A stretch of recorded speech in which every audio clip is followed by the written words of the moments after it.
Suportado ni Senate Minority Leader Tito Soto ang ikinakasang investigasyon ng House Tri-Committee sa questionableng flood control projects. Nagugat ang issue sa tinaguriang ham and cheese insertions sa 2025 budget na una nang iniulat ng Bilyonaryo News Channel.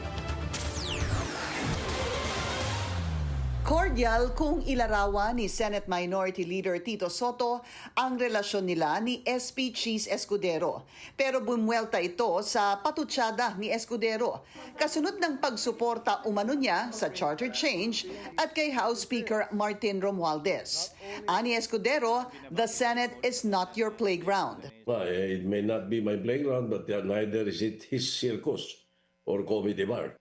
Tumanggi naman si Soto na direktang magkomento sa pag-amin ni Escudero na campaign donor niya ang isa sa mga top contractor sa mga flood control projects. Baka sabihin niya ako'y kasama sa demolition job.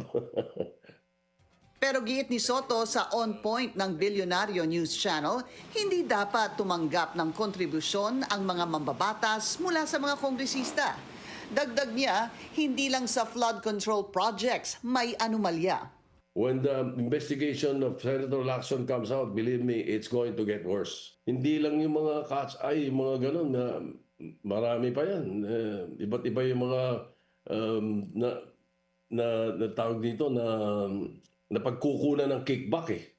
Yun ang masakit eh. Meron pa nga kaming may pinaimbestigahan dati si Senator Lacson eh, na natawa ko, sinusumbong niya sa akin eh. Meron daw road widening, walang road.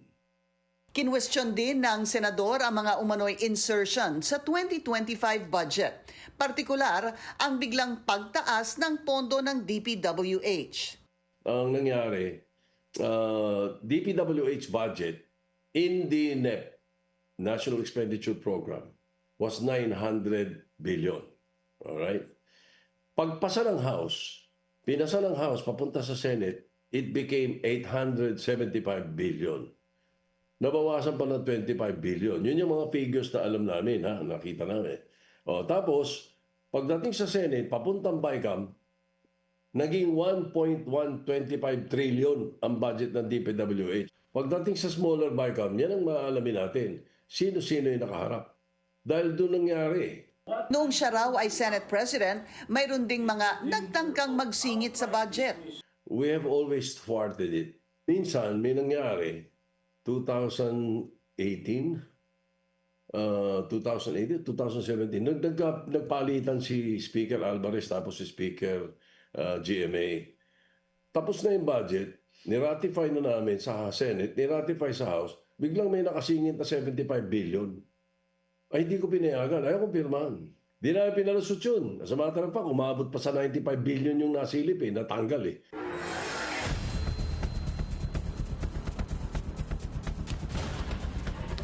Bukod sa pondo ng DPWH, kinwestiyon din ni Tito Sen ang pagbawas sa budget ng DepEd. Plano raw niyang kumuha ng kopya ng BICAM report sa Lunes.